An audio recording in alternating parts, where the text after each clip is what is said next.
Hey, what's up, everybody? BDO44 coming at you with another video. All right, so the word on the street is that Russell Westbrook has his eyes on the Chicago Bulls. Now, I don't know if they have their eyes on him. I'm not certain, but that's what the word is, that he plans on signing with them. And I know that he had some really serious success with Billy Donovan in OKC the year after KD left. He had an MVP season. So I think that might be a good reason for speculating as to why the Bulls would be part of it. I think another reason is because his other suitor was the Clippers, and it's been said that he doesn't want to play in this building anymore.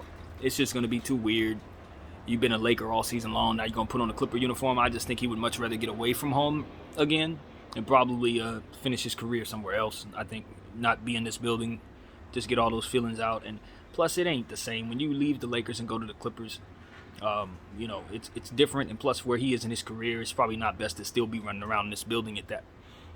With all that energy around him. So, and two, I don't think the Clippers was the greatest fit for him.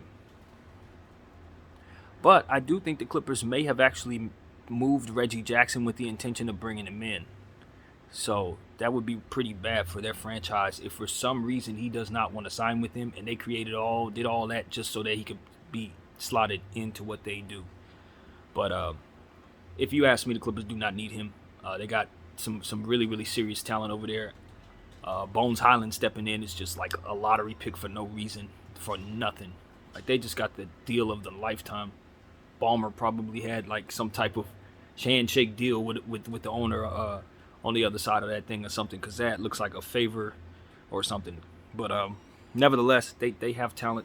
But I do think that Russell Westbrook was supposed to be a part of what it is they're thinking of. PG is trying to get him to come to the Clipperland. So nothing's in stone yet. He hasn't signed with the Bulls.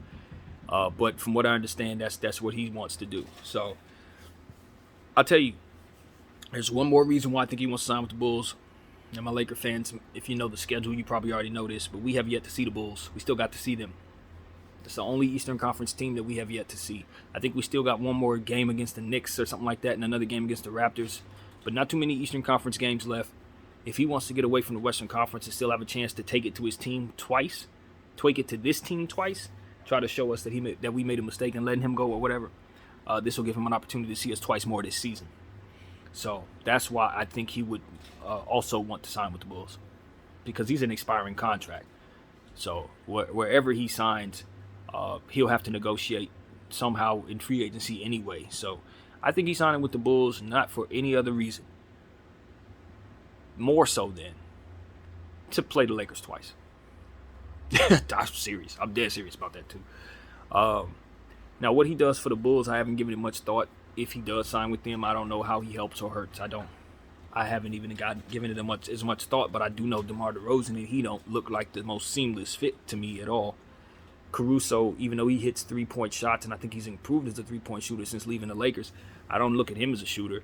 So I just think they got some spacing issues that they would rather not have. Obviously, Zach LaVine is in place, but it's only one basketball. It's only 5 people who can start. So I would imagine Russell Westbrook would be asked to start. I think he'll start for the Bulls, but I don't think it'll be a good fit. I think they probably had the same problem we had in the starting lineup. He'll start, but they'll get through 20 games and realize they probably should have brought him off the bench.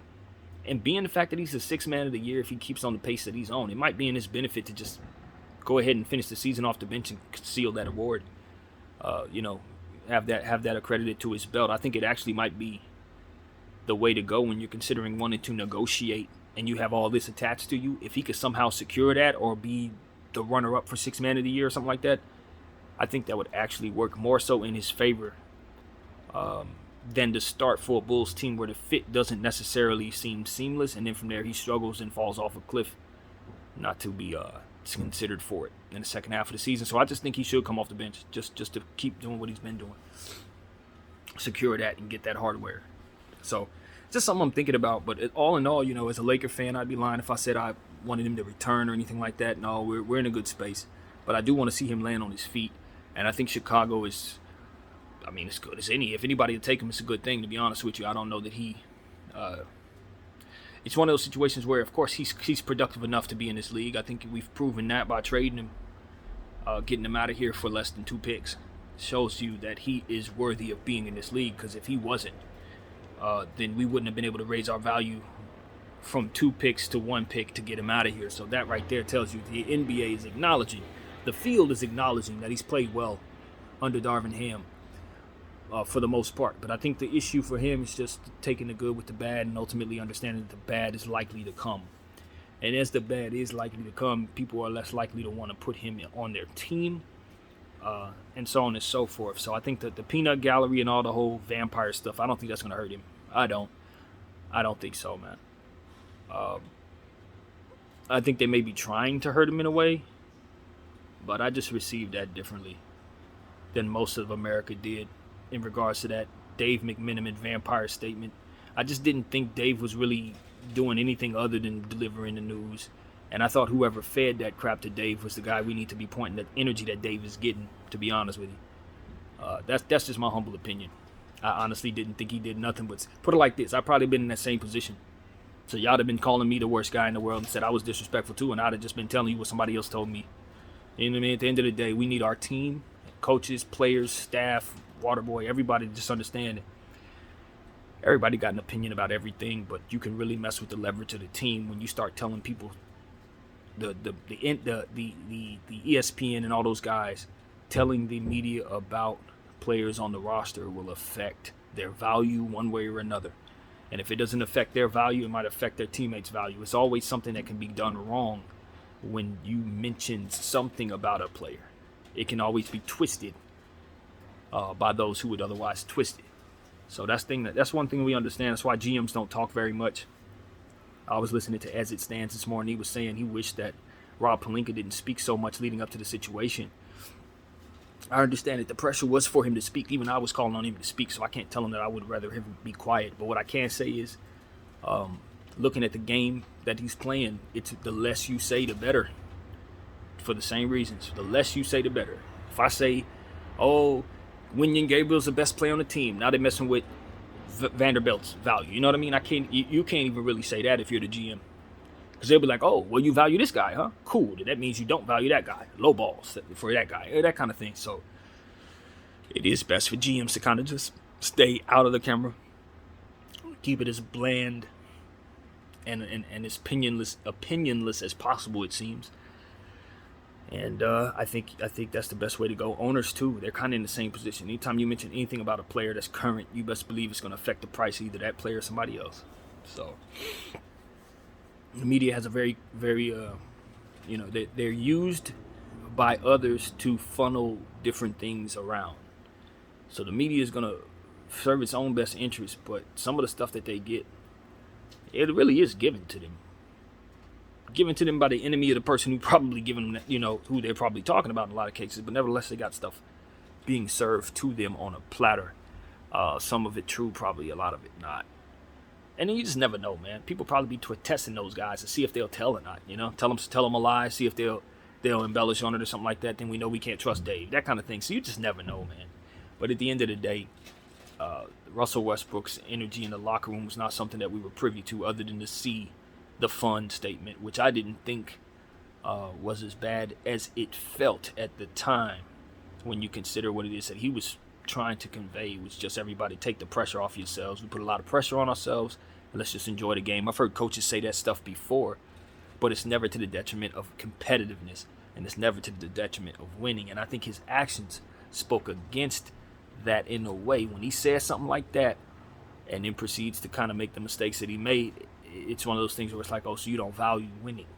You would rather have fun than to do what it takes. So I just think the fullness of him playing the way that he did, and then his attitude and the way that he was perceived, and then what was said about him around that, just made it a bad situation for him, and ultimately a bad situation for us fans. And so that's what it is for me, man. I want to see him land on his feet. I'll be happy to see him in Chicago, even though I don't think the fit is all that great. I don't know what is a good fit for him. I really don't. I would think a place like this, now that we got a bunch of shooters, would probably be a place you want him to be, where all the shooting is at, and he can kind of be just himself, and a good, solid coach that can manage him. That's the only way, man. That's the only way. And hopefully he's taking some things from this tenure as a Laker and doesn't make some of those mistakes. Maybe he can learn how to refine certain parts of his game. But I think the frustration is the slow growth. to some of those weaknesses, the slow progression. We just didn't see it. We saw effort. We saw him take the step necessary to come off the bench for us. But just getting better at the things that he wasn't good at. We just didn't see enough improvement to be able to feel good about going forward with Russ. So that's what it is, man. I don't know about that vampire stuff, though. I just don't think that anybody should be feeding these dudes anything from our coaching staff. Just let our players and whatever go on in that locker room just stay in the locker room like old school. That's the way it should be in the new school too. So that's what I gotta say, man. A lot of people gonna jump on D'Angelo Russell in regards to that. It's low-hanging fruit. I only bring it up because he's here and we just traded for him, and that statement was relevant because of what happened in this situation. But at the end of the day, we expect guys to know better, man. We just seen that situation that happened with Draymond Green. We see what's going on in all these places in Boston. Just keep your hand out the cookie jar. You know what I mean? As long as you're in the NBA, there's always going to be people, or anywhere in professionalism, there's always going to be people who are going to take advantage of the mistakes you make. So it's LA. It's easy to get in trouble out here. We got some brand new guys, young 26-year-old millionaires. Keep your hand out the cookie jar. That's what I would say. So that's my thoughts, man. That is my thoughts. Clippers will not be getting Russell Westbrook. I think that's a good thing. I think it's a good thing. Part of me kind of wanted him to go there and then make some of the mistakes he made for us against us, and then we'd win against them. But I don't believe he's going to do that. So I wish Russie well, man. I wish I had a better taste in my mouth about him. I wish I believed him a little more as a Hall of Famer and a winner, you know what I mean? I don't like the fact that I walk away from this situation feeling the way that KD did. In a way, I really hate that. I was hoping we could prove KD wrong and win with Russell and all of that, and I honestly didn't. I just wasn't able to walk away with a different opinion, and that bothers me a lot. But it is what it is, man. We move on. We're happy with our new guys. Game starts at 5:30 today, which I forgot to tell you guys in any of the videos I talked about it, but that's about 3.5 hours away or so. So excited about the new guys coming in, man. And now I'm just bracing myself for disappointment in regards to the rotations, because Darvin is not good at that, man. He's just not. He's not good at rotations. So even though we got good players, I'm poised to see mistakes in that area. But I hope he proves me wrong, and we have a good game to start off here in Golden State. So that's what it is, man. That's what it is. Just wanted to give you guys an update on Russ and bump my gums a little more about the Lakers. That's about it. BDO 44. Thank you all for watching.